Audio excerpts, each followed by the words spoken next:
नमस्कार। आज की इस नई चर्चा में आपका बहुत बहुत स्वागत है। अगर हम 21वीं सदी को करीब से देखें तो एक बात बिल्कुल साफ है, हम एक ऐसे युग में जी रहे हैं जहां तकनीक सब कुछ बदल रही है।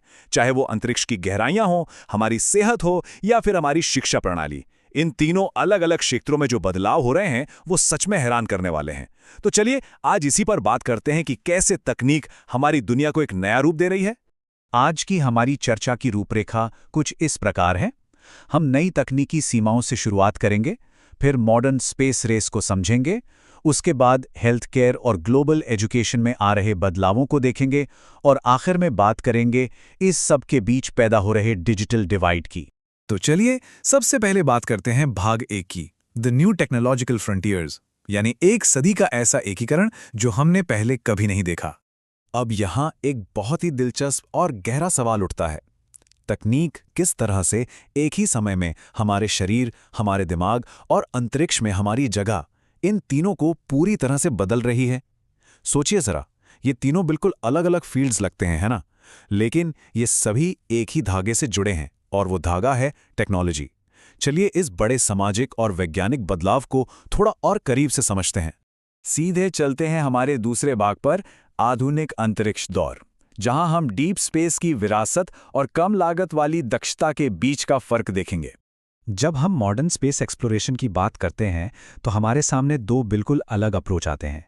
एक तरफ है नासा, जिनका सालाना बजट 25 से 27 बिलियन डॉलर के बीच होता है। उनका पूरा फोकस डीप स्पेस, इंसानों के रहने लायक हैबिटेट्स और एडवांस्ड रोवर्स बनाने पर है। और दूसरी तरफ है इसरो।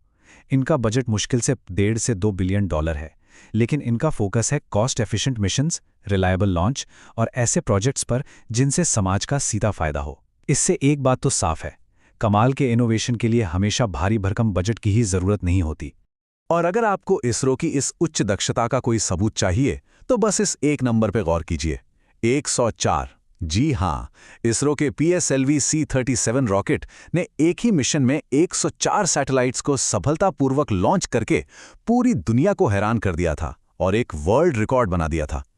कम लागत में इतने शानदार नतीजे कैसे हासिल किए जाते हैं, ये उसका एक बेजोड़ उदाहरण है। अब जरा इन दोनों एजेंसीज के सबसे बड़े ह्यूमन स्पेस फ्लाइट प्रोग्राम्स को आमने सामने रखकर देखते हैं। नासा का आर्टेमिस प्रोग्राम SLS यानी स्पेस लॉन्च सिस्टम नाम के भारी रॉकेट का इस्तेमाल कर रहा है, जिसका लक्ष्य है चांद पर इंसानों को उतारना और वहां एक बेस बनाना। दूसरी तरफ इसरो का गगनयान प्रोग्राम है। ये LVM-3 रॉकेट का उपयोग कर रहा है और इसका लक्ष्य है इंसानों को लो अर्थ ऑर्बिट यानी पृथ्वी की निचली कक्षा में सुरक्षित ले जाना। दोनों ही एजेंसियां अपने हैवी रॉकेट्स का बहुत ही शानदार तरीके से उपयोग कर रही हैं। इसरो की हालिया उपलब्धियां सच में काबिले तारीफ हैं। अगर हम वित्तीय वर्ष 2025-2026 के उनके प्रमुख प्लान्स को देखें तो उनमें स्पैडेक्स सैटेलाइट्स की सफल डॉकिंग का प्रदर्शन शामिल है, जो अंतरिक्ष में तकनीकी क्षमता का एक बहुत बड़ा कदम है। इसके अलावा एक्सियोम 4 मिशन के जरिए group captain Shubhanshu Shukla international space station पर जाने वाले पहले भारतीय अंतरिक्ष यात्री बने हैं। इतने कम समय में इतनी बड़ी छलांग लगाना कोई छोटी बात नहीं है। तो चलिए अब अंतरिक्ष से वापस पृथ्वी पर लौटते हैं। हमारा तीसरा भाग है डिजिटाइजिंग ह्यूमन हेल्थ, यानी कैसे हम तकनीक को मानव शरीर के साथ जोड़ रहे हैं। मेडिकल फील्ड में जो सबसे बड़ा बदलाव आ रहा है उसके सेंटर में है M हेल्थ यानी मोबाइल हेल्थ। आसान भाषा में समझें तो ये वो मोबाइल ऐप्स हैं जिनकी मदद से आप अपनी फिजिकल एक्टिविटी, डाइट, सोने का तरीका और यहाँ तक कि पुरानी बीमारियों को भी लगातार मॉनिटर कर सकते हैं। मतलब अब दवा सिर्फ तब नहीं ली जाती जब आप बीमार पड़ते हैं, अब पूरा फोकस बीमारी की रोकथाम और खुद अपनी सेहत का मैनेजमेंट करने पर शिफ्ट हो गया है। मेडिकल टेक्नोलॉजी की ये क्रांति कई रूपों में हमारे सामने आ रही है।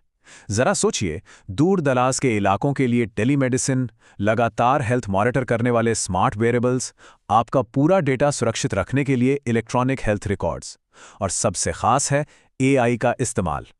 AI अब सिर्फ डेटा नहीं पढ़ता, वो बीमारियों की पहले से भविष्यवाणी कर रहा है और रेडियोलॉजी में एकदम सटीक रिजल्ट्स दे रहा है। हम रिएक्टिव मेडिसिन से निकलकर अब पर्सनलाइज्ड और प्रेडिक्टिव हेल्थ केयर की तरफ तेजी से बढ़ रहे हैं। लेकिन जैसा कि वर्तमान रिसर्च भी बताती है, हेल्थ केयर डिलीवरी को पूरी तरह से बदलना इतना आसान नहीं है। ये डिजिटल टूल्स अपार संभावनाएं तो रखते हैं, लेकिन इन्हें क्लिनिकल वर्कफ्लो में शामिल करना एक जटिल चुनौती है। मेडिकल प्रोफेशनल्स को अब न सिर्फ इस भारी भरकम डेटा को समझना होता है, बल्कि इस टेक्नोलॉजी से भरे माहौल में वो ह्यूमन टच यानी इंसानी जुड़ाव भी बनाए रखना होता है, जो इलाज के लिए बहुत जरूरी है। खैर, अब हम अपने चौथे भाग की तरफ बढ़ते हैं, वैश्विक शिक्षा में बदलाव। यहाँ हम AI और VR की मदद से बन रही नई एजुकेशन फ्रंटियर को समझेंगे। यहाँ हम बात कर रहे हैं एक ऐसी दुनिया की जहाँ डिजिटल टूल्स ज्ञान को सबके लिए सुलभ बना रहे हैं। इसे समझने के लिए ब्लेंडेड लर्निंग को समझना बहुत ज़रूरी है। ये कोई आम क्लासरूम नहीं है। इसमें ट्रेडिशनल फेस टू फेस पढ़ाई और ऑनलाइन एक्टिविटीज़ को आपस में मिला दिया जाता है। नतीजा, एक ऐसा फ्लेक्सिबल और पर्सनलाइज एक्सपीरियंस जो स्टूडेंट्स को अपने हिसाब से सीखने का पूरा मौका देता है। डिजिटल लर्निंग में आज जो कुछ हो रहा है वो किसी साइंस फिक्शन से कम नहीं लगता। आपके पास ऐसे AI संचालित ट्यूटर्स हैं जो आपके सीखने की स्पीड के हिसाब से खुद को ढाल लेते हैं। वर्चुअल रियलिटी आपको घर बैठे किसी भी साइंटिफिक लैब का एकदम असली जैसा टूर करा सकती है। दुनिया भर में मुफ्त उपलब्ध ऑनलाइन कोर्सेज यानी MOOCs, मोबाइल लर्निंग और यहाँ तक कि आपकी डिग्रियों को सुरक्षित रखने के लिए ब्लॉकचेन का इस्तेमाल हो रहा है। ये सब मिलकर पढ़ाई के तरीके को एक नए स्तर पर ले जा रहे हैं। और इसका असर हमें असल दुनिया में भी साफ दिखाई दे रहा है। UK के ओपन यूनिवर्सिटी को ही ले लीजिए या फिर सिंगापुर के स्टूडेंट लर्निंग स्पेस को। ये इस बात का जीता जागता सबूत है कि अगर सही स्केलेबल डिजिटल प्लेटफॉर्म बनाया जाए तो दुनिया के किसी भी कोने तक बेहतरीन शिक्षा पहुंचाई जा सकती है। अब गुणवत्तापूर्ण शिक्षा पाने के लिए कोई भी भौगोलिक या आर्थिक बाधा दीवार नहीं रह गई है। अब आते हैं हमारी चर्चा के आखिरी और 5वें भाग पर, डिजिटल विभाजन को दूर करना, जहां हम समानता और प्राइवेसी की साझा चुनौतियों पर बात करेंगे। हर बड़े बदलाव के साथ कुछ चुनौतियां भी आती हैं। हेल्थ और एजुकेशन दोनों ही जगह हमें कॉमन प्रॉब्लम दिखती है, और वो है डिजिटल डिवाइड। हेल्थ केयर में क्या होता है? जिनके पास भरोसेमंद इंटरनेट या डिजिटल साक्षरता नहीं है, वो कमजोर आबादी टेलीमेडिसिन के फायदों से बाहर हो जाती है। ठीक ऐसा ही एजुकेशन में भी है। गरीब बच्चों के पास अच्छे डिवाइस या हाई स्पीड इंटरनेट ना होने के कारण वो ऑनलाइन लर्निंग से कट जाते हैं। मतलब अलग अलग फील्ड्स होने के बावजूद दोनों में असमानता की जड़ बिल्कुल एक ही है। ये बहुत ही सीधा सा सच है जिसे इस कोट में भी स्पष्ट रूप से बताया गया है। जिन लोगों के पास भरोसेमंद इंटरनेट या इन डिजिटल टूल्स को इस्तेमाल करने का कौशल नहीं है, उन्हें शायद इन सारे शानदार इनोवेशन के फायदों से पूरी तरह बाहर रखा जा सकता है।